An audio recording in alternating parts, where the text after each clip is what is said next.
I was born to drive monster trucks. It's in my blood. It's what I dream of at night. It's what I wake up thinking about in the morning. And so I said, I'm not letting this opportunity slip through my fingers. You know Diesel Dave as the bearded, diesel-loving half of the Diesel brothers. The guy who can make a rusted-out pickup roar louder than a jet. On TV, he's cracking jokes in flip-flops, setting trucks on fire, living the dream garage life. But behind the smoke and laughter, Dave has faced moments no stunt could prepare him for. Moments where the ground seemed to vanish beneath him, and every choice felt like it could be the last. He's stared down situations that would break most people, and somehow, he came back from them changed forever. This is the heartbreaking story of Diesel Dave, a man who survived the kind of challenges most of us can't even imagine. The trucks, the pranks, and the start of something big. The Diesel brothers' story didn't start with cameras rolling or TV crews following them around. It started in Utah, with two friends who weren't even brothers, Dave Heavy D Sparks and Dave Diesel Dave Kiley. Heavy D had opened a small diesel truck dealership, fixing up used rigs and selling them. But, as anyone who knows him can tell you, small never really stays small with Heavy D. Pretty soon, the builds got bigger, crazier, and way more over the top. These weren't just trucks you'd see in a workyard. They were monster creations, custom lifts, engines tuned within an inch of their lives. Vehicles that looked like they had no business being legal on the road. To get more eyes on the business, the guys started filming themselves. At first, it was just simple clips, build walkarounds, burnouts, maybe a prank here and there. But as the stunts grew, so did the audience. One video blew up in a way they couldn't have planned, and before long, they were sitting on the couch opposite Jay Leno, talking about their crazy builds on The Tonight Show. That's when the Discovery Channel called. By January of 2016, Diesel Brothers premiered. Diesel Brothers, the new season, premieres Monday, January 16th at 10 on Discovery. And fans instantly loved it. The big personalities, the insane custom trucks, the family vibe of the shop. But like most TV stories, the parts we saw on screen weren't the whole picture. Behind the jokes and horsepower was a side of Diesel Dave's life no fan would envy. For nearly 3 years, one terrifying chapter of that story was kept completely secret. It wasn't until Heavy D posted a video with the words, "I nearly lost my best friend," that people learned what had really happened. The man he was talking about was Diesel Dave. The day the mountain tried to keep him. The ordeal started on Utah's Mount Nebo Loop, a rugged stretch of mountain road that, in the dead of winter, gets buried under snowpacks taller than a truck. In February of 2019, a massive snowcat, basically a 20,000-pound snow grooming machine, was stranded up there, and Dave volunteered to recover it before another storm closed off the pass for good. But to really understand how dangerous that decision was, you have to rewind about a year earlier, to a trip that should have just been a fun family getaway. In January of 2018, Heavy D had taken his family and Dave up to his cabin on Farmington Peak. Getting there wasn't like pulling into a driveway. The road was narrow, steep, and carved right into the side of a cliff with a 1,000-foot drop. In winter, the only way up was in a snowcat. Heavy D had two of them, a brand-new red piston bully that looked like it could chew through anything, and an older gray one. That trip was one of the first times Diesel Dave would take the controls of a snowcat himself. The next day, the families decided to push farther up the road into the most dangerous section along the cliffs. Heavy D loaded his 7-year-old daughter Charlie into the shiny new red cat, while Dave hung back in the gray one. At first, everything was fine. The machine cut through snow like a hot knife through butter. But mountains have a way of reminding you who's in charge. Out of nowhere, a drift above gave way. An avalanche slammed into the red cat, pushing it sideways until it teetered right on the edge of the 1,000-foot drop. Heavy D and Charlie froze, too scared to even move. Shutting down the engine, they carefully climbed out and started hiking back through waist-deep snow in the dark. Dave sprinted ahead to get help. When they finally made it to the cabin, they realized the second snowcat's battery was dead. After a desperate jump start, they left the kids safe inside and headed back out to try to rescue the red cat. The plan was to anchor it with the gray one, chain the two machines together, and drag the red one back onto solid ground. For a second, it seemed like it might work. The red cat started crawling back to safety. But then, with a sound no one forgets, the chain snapped. Diesel Dave was still inside when the red cat lurched sideways, spun, and disappeared off the mountain. Heavy D could only watch the headlights vanish into the black. Convinced he had just witnessed his best friend's final moments, he dropped to his knees, screaming into the snow, debating whether to climb down the cliff himself. But down below, something unthinkable was happening. Dave, who hadn't buckled his seatbelt, was tossed out when the windshield popped loose. Instead of being crushed inside the cab, he tumbled through powder, buried waist-deep but alive. Shaken, injured, but alive. His first thought wasn't even about himself. It was to grab his phone before Heavy D did something reckless. When Heavy D's phone buzzed and he saw the caller ID, he thought it had to be a mistake. But then he heard Dave's faint voice. "I think I'm okay." Rescuers rappelled down, dug him out, and somehow, by pure luck, his spine wasn't broken. Doctors later explained that the soft powder and the odd angle of his fall saved him. 3 days later, Diesel Dave walked out of the hospital on crutches. Fans eventually saw a version of this on a YouTube special, but what they didn't see was him sitting in the parking lot, sobbing at the sound of a diesel engine, realizing how close he'd come to never hearing one again. And if that sounds like the kind of near-death experience that would change someone's life forever, you'd be right. But here's the part you don't expect. That wasn't the last time tragedy came for Diesel Dave. The night everything stopped moving. Most people would think that if you survive something like being thrown out of a 20,000-pound snowcat tumbling off a mountain, the universe should give you a break after that. But life doesn't hand out passes. And for Diesel Dave, the Diesel Sellers crew, and I think first thing is, last year we all met up. The scariest chapter of his life didn't happen on a mountain road or in a machine. It happened on a quiet night in September of 2020, when his phone rang at just past 1 in the morning. And if you've ever had your phone go off in the middle of the night, you know that feeling where your stomach drops before you even see who's under calling. For him, it was the call every parent hopes they'll never have to answer. On the other end, it was paramedics. They told him his 7-year-old daughter, Piper, had been in a serious crash. She had been cut out of the family's Yukon SUV with hydraulic tools and was being airlifted to Primary Children's Hospital in Salt Lake City. For a moment,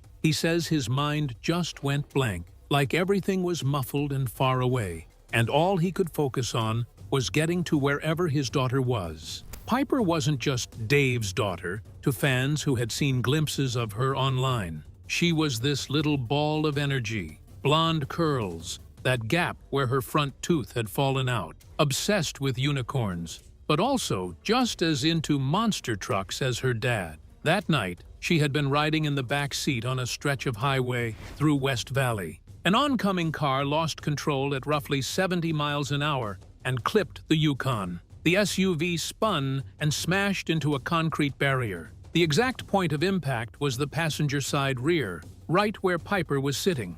Firefighters had to cut the roof off the vehicle just to reach her. By the time Dave got the call and raced to the scene, he arrived just in time to see the helicopter lifting her away. He jumped back in his truck and floored it, pushing through those empty, dark streets. He later said he beat the helicopter to the hospital by a handful of minutes, but that entire drive felt like silence, like the world wasn't even real around him. When doctors started listing off her injuries, the words didn't even sound real. She had a fractured skull, her aorta was bruised, one lung had collapsed, her spleen was torn, and her femur was broken badly enough that it would need multiple surgeries. And then came the part no parent can prepare for.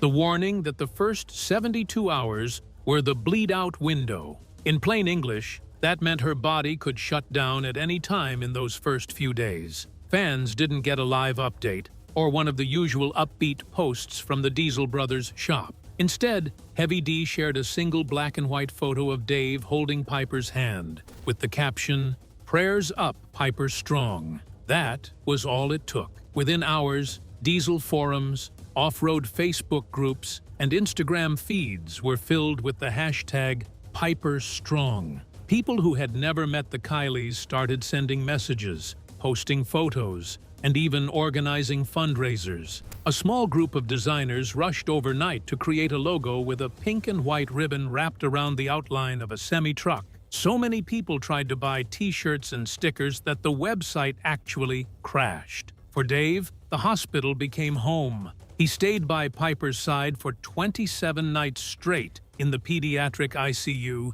grabbing bits of sleep in a chair with a folded shop towel for a pillow. Every few hours, nurses came in to check her vitals, adjust monitors, or change IVs. One night, things took a sharp turn. Piper's heart stopped. Security had to pull Dave into the hallway as the team worked on her. He slid down against the wall, whispering over and over that if someone had to go, it should be him, not her. After what felt like forever, her heart started again. Somehow, she fought her way back. Over the next few months, Piper endured 9 surgeries. She had to relearn how to walk, and her little pink cast ended up covered in signatures and doodles from every nurse who had cared for her.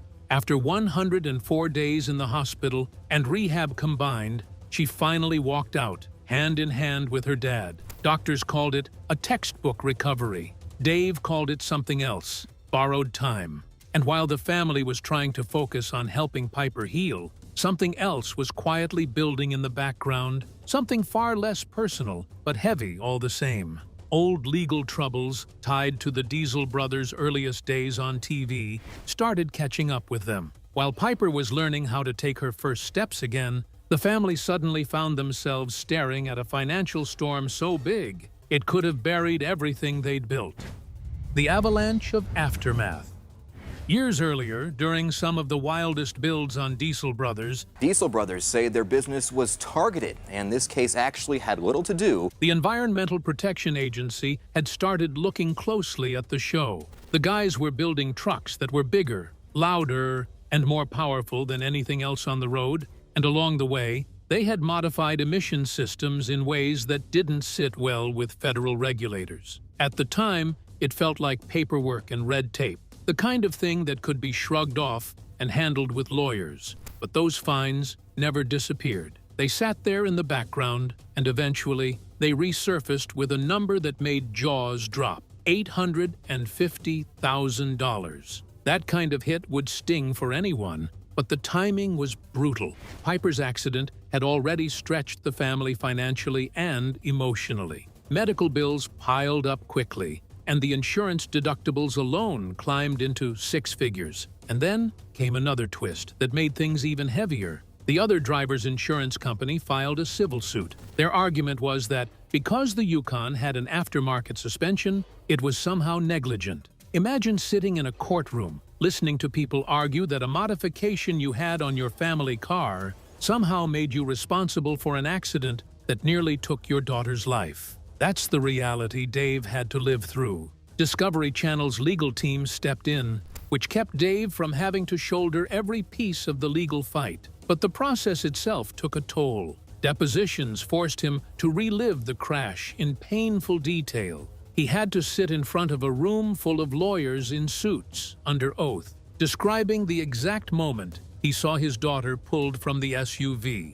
Meanwhile, court hearings didn't wait for his schedule. Some mornings, he would leave the hospital at dawn after staying overnight with Piper, drive straight to the courthouse, clean up as best he could in a restroom, and then sit down to testify wearing a blazer that still smelled faintly of antiseptic from the ICU. That kind of back and forth wears on anyone. When the emissions settlement was finally reached, it drained a big chunk of their savings, money that would have otherwise gone toward rebuilding stability after Piper's recovery. For most people, that combination, massive medical expenses and legal penalties, would have been enough to knock them flat. But this is where something remarkable happened. The community that had grown around Diesel Brothers stepped in, and not in a small way. Fans organized another round of merch. this time with shirts that said, "Still Revin'." Orders poured in from everywhere. Long-haul truckers mailing $20 bills in envelopes, welders tossing in what they could,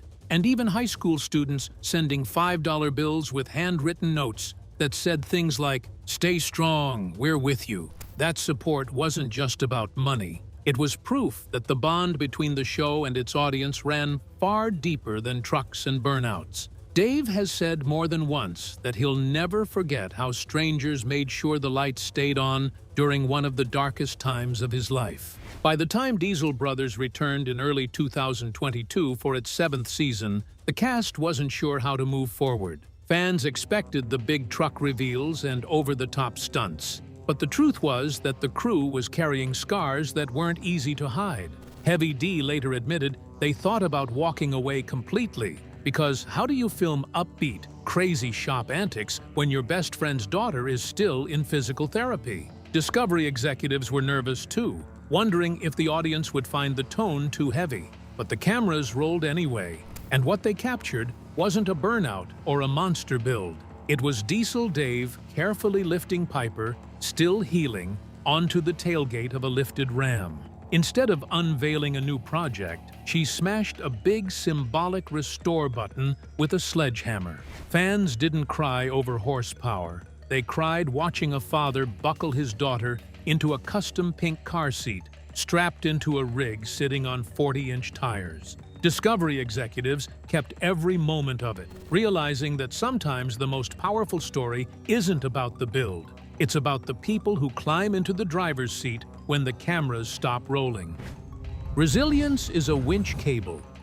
If you sit down with Dave today and ask him how he got through everything, he doesn't really give long speeches or polished advice. He'll probably just hand you a greasy socket wrench and say something like, "Tighten one bolt at a time, check the torque, and then move to the next." It sounds simple, but for him, that's not just a mechanic's habit. It's how he's learned to live. His mornings start before the sun is up, usually around 4:30, when most of us are still asleep. That's when he gets Piper moving, stretching her leg with therapy bands, sometimes coaxing her through exercises she doesn't feel like doing, but always making it feel like part of a normal routine.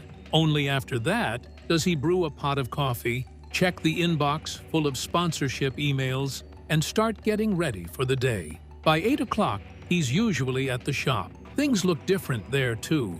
His social media used to be packed with clips of him sending trucks over dirt jumps or pulling impossible stunts with giant diesel rigs. These days, the feed feels more personal. You're just as likely to see Piper balancing on a toolbox, twirling to music while Dave quietly lines up an axle, or maybe clips of the crew working while family members wander through the shop. The work hasn't slowed down, but the way he shares it has definitely shifted, and he'll be the first to admit he's learned some tough lessons along the way. For one, safety isn't negotiable anymore. He laughs when he says it, but he actually straps into a 5-point harness even if he's only moving a truck across the parking lot, because he knows the cost of taking shortcuts. He also learned that the same diesel crowd that might poke fun at your choice of lift kit will drop everything to help when life gets hard. Whether that means mailing in $5 bills or showing up at 2 in the morning when you need a hand. But his favorite analogy is that resilience isn't like a lift kit you can bolt on and be done with. He says it's more like a winch cable. Sometimes it frays, sometimes you have to rewrap it, and sometimes it even snaps. But it's still the thing that gets you out when you're stuck. He's shared that line at charity events, small church groups, and even with kids in a youth program where he teaches basic engine repair. They usually show up expecting a speech about chrome and horsepower, but they leave talking about scars and second chances. If this story gave you chills, hit that like button and make sure to subscribe so you don't miss the next deep dive into the real lives behind the Diesel Brothers and other legends of the diesel world. And drop a comment. What would you do if you were in Diesel Dave's shoes? We'll be reading every single one.